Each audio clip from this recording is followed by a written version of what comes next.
morning, Tammy here.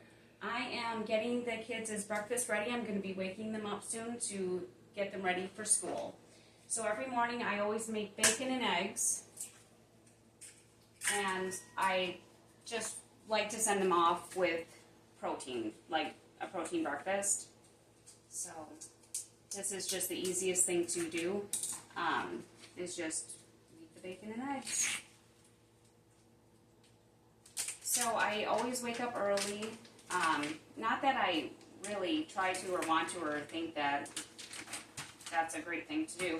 After having 8 children, I was always up in the night, and then when my husband would have to be to the factory at 4 o'clock in the morning, he'd always wake me up to say bye, and by then I was like, oh, I'm already awake, so I might as well stay awake. And so now it's been 24 years that I just am constantly I don't even set an alarm, I just wake up. And so that is just a normal thing for me, is to just wake up at this time. So I've actually been awake for a few hours now. And what I do is I drink coffee, and I like to, watch something on TV. And then I kind of get my day started. And then I always wake the kids up around 6 a.m. and get them settled for heading out the door. So I have 3 kids that attend the middle school and the high school, and then I homeschool my 1st grader and my 3rd grader, and that's been going really well, and I haven't been feeling stressed about it or anything like that. I think once you find, if you schedule your life out a little bit, you'll find that it's not very hectic to just do what you need to do in a day. But what I would strongly encourage you to do is always make a protein breakfast for your kids, because that's what's going to kind of keep them going. And you'll find, so one of my tidbits and things I would tell and share with you is that a lot of times people think, well, if I eat healthy, it's going to cost too much money. Well, I found even way back when we first got married and we had just one child. I was 18 when our first child was born, 19 when our second child was born, 21 when our 3rd child was born, and so on up to 8 kids. And back then, you couldn't, it's cheaper to just buy regular food, make it yourself. Like the little packets of gravy, I see people buy those. I'm like, how can you buy the little packets of gravy? I can't even afford that. I literally make all that stuff from scratch, because to me, I can just buy flour and, make meats and add that to make a broth, and that's all I know. So I've always just been cooking from scratch only because it was a cheaper way to do things. In our mindset nowadays, it's kind of like you have to buy boxed goods or cereals, so that's the cheapest thing to do. But no, don't do that. That's more expensive. Don't do that. But turkey bacon, eggs is the cheapest thing you can do, and it's actually very healthy to fuel your children's minds and bodies and send them to school. They'll actually do better off instead of eating the sugary cereals. So that is one thing I've learned over the years, is just for a health process to just make the food yourself, and it doesn't take long. Even I make homemade granola cereal, and they love to eat that. And so we do this, the granolas, we do toast, and then if you just buy the Ezekiel bread, the Pick and Save, then that's whole grains, and it's fermented, and it's much more healthy.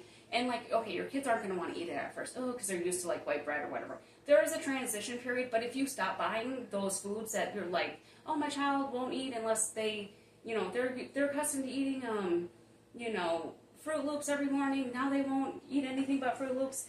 Well, if you stop buying the Fruit Loops, then, they will transition into something else. It's like anything you do in life. If you just stop purchasing it or stop doing it, they will not starve. I'm telling you, your children will not starve. They eat everything I provide, and they're often oh, this is so good, I can't believe it. And so, so if you have little kids and you read Green Eggs and Ham, Sam I Am, I always read that book, and so that they grew up knowing that book. So if they don't want to try something, I'll be like, Sam I Am, and that means they have to take a bite, and they'll try it. And even little Ashlyn, who's 6, I'll be like, Sam I Am, and she'll try, and she'll, oh, that's really, really good, and she loves it. And so I got even the littlest of kids to eat stir fries, and anything I provide or make, they might be like, oh, what is that? But just try it, I mean, just try it. And so, if you have a picky eater, they're going to continue to be picky because they're gonna cry, oh, but I want. And then you're like, oh, okay, you make dinner and, oh, I don't want it, give me some else, I want macaroni and cheese. And then you go and make macaroni and cheese, you're going to have to redo that tomorrow, and the next night, and the next night, and the next night. That's a habit. That's a bad habit. And in order to change a bad habit, you need to stop.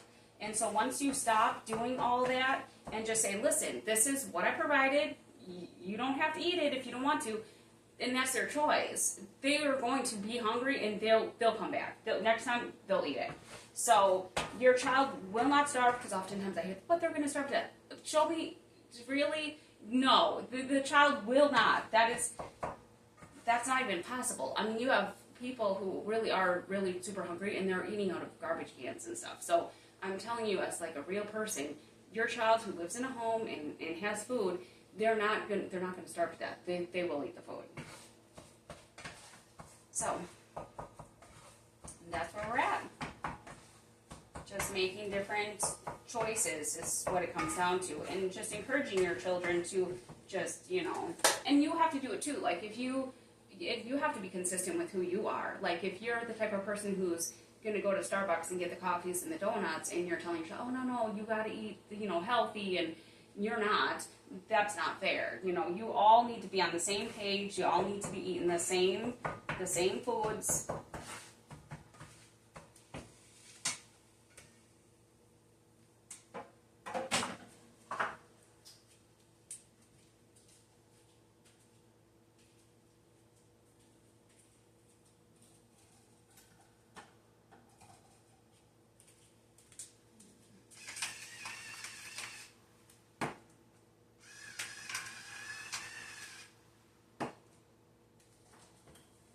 So it's coming along.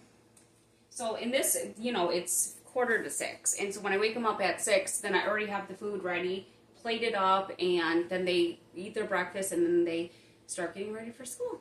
So thanks for hanging out with me for a minute. I hope that you'll be able to get into a routine that works for you and for your children, because as a mom, it is important just to get up and to, be present for them and have some food available to them to send them on their way to school. Because a lot of times having just a healthy meal in the morning, sending them to school, and having a happy atmosphere before they go to school is very important. And I'm glad to say that for the past couple of years, like, it's been, I can't even think, oh, gee, that was a bad morning. No, everything has been smooth.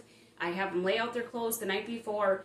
Their backpacks are ready to go. They eat lunch at school, so I don't have to make any lunches. But I do the breakfast.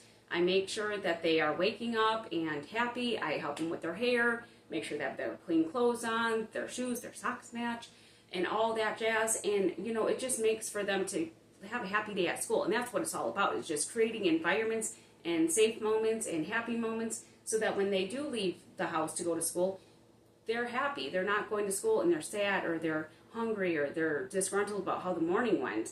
A lot of the times you have to create that atmosphere for them to wake up into. So, all right, take care until next time. May the wind always be at your back. Until then.